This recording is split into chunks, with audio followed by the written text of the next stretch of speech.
गुरुदेव के चरणों में वंदन।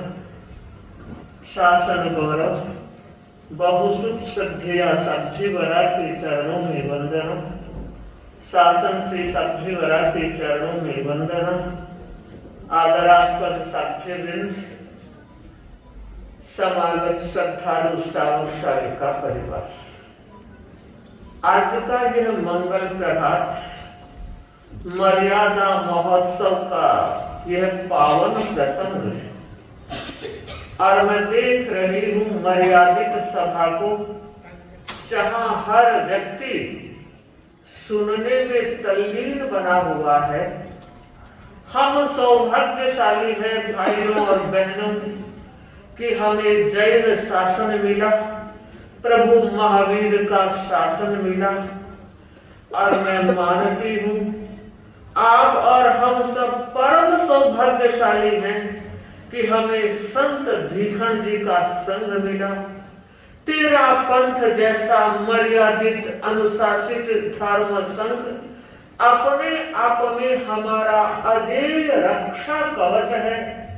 और यहाँ के साधु साध्वियां ही नहीं, श्रावक और श्राविकाएं भी माना यह चतुर्विध धर्म संघ एक आचार्य केंद्रित धर्म संघ है। एक गुरु की आना उन्हें प्राण से भी ज्यादा महत्वपूर्ण मान रही है।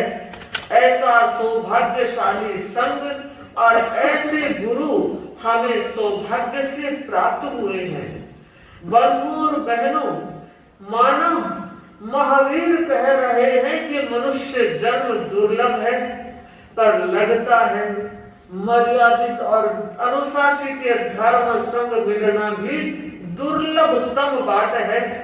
ऐसे महाप्राण महाश्रवण पूज्य गुरुदेव की है अनुशासना हम सब में अतिरिक्त आह्लाद और प्रसन्नता भर रही है। और ऐसा लगता है माना क्षेत्रीय दूरी भुज और जयपुर की काफी लंबी होगी, लेकिन हमें यह महसूस होता है कि गुरुदेव हमारे अंतर घट में विराजमान है, हमारे रोम रोम में विराजमान है। और उनका वात्सल्यपूर्ण कृपापूर्ण आदेश और निर्देश और उनकी अमीर दृष्टि हमारा प्राण तत्व बना हुआ है।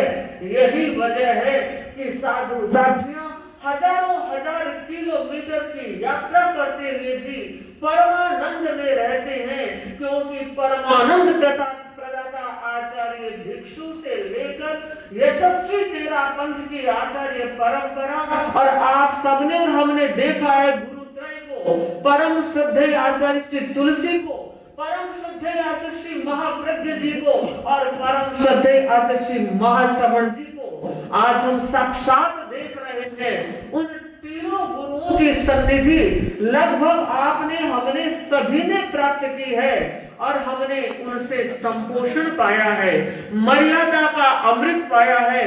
अनुशासन और व्यवस्थाओं का जो दीर्घ चिंतन उन्होंने दिया, सच में लगता है ये हमारे लिए गौरव का विषय है।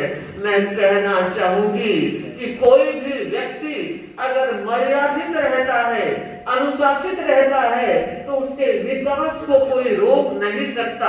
आज हमारा धर्म संघ जिस विकास के पथ पर जिस गति से बढ़ रहा है, उसका एकमात्र कारण आचार्य का नेतृत्व, मर्यादा और अनुशासन है। और जब तक ये दो तत्व जिंदा रहेंगे, एक नेतृत्व हमेशा सफल होता रहेगा। सोचना यह है, देखना यह है, आज हमारा समाज कौन सी दिशा में गति कर रहा है।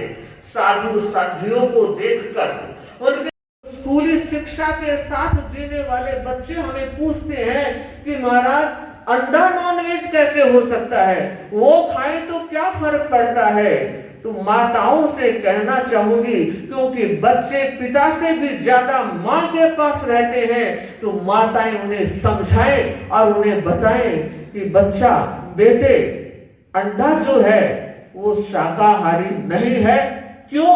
क्योंकि जो जमीन से पैदा होती है वो चीज ही शाकाहार में आती है। क्योंकि किसी भी प्रक्रिया से, प्रोसेस से अंडा पैदा हो, मगर वो जमीन में पैदा नहीं होता है, इसलिए हमारे लिए ग्राह्य नहीं है, भक्ष्य नहीं है। ये संस्कार हमारी माताएं बच्चों में दे, और ज्ञानशाला एक हमारा बहुत बड़ा उपक्रम है। मैं सभी महिलाओं से कहना चाहूंगी कि ज्ञानशाला में हर बच्चे को भेजने का प्रयास करें, ताकि वहां के संस्कार के बच्चे जब घर आते हैं तो खाने की किसी चीज में देखते हैं और वो सिंबल देखते हैं और कहते हैं नहीं, ये हमारे खाने के लायक नहीं है।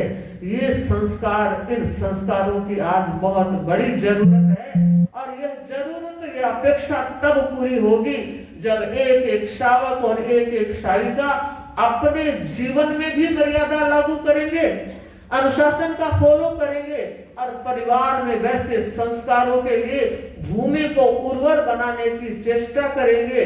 तो मुझे लगता है आज का दिन हमारे जीवन के लिए, हमारे परिवार के लिए, समाज के लिए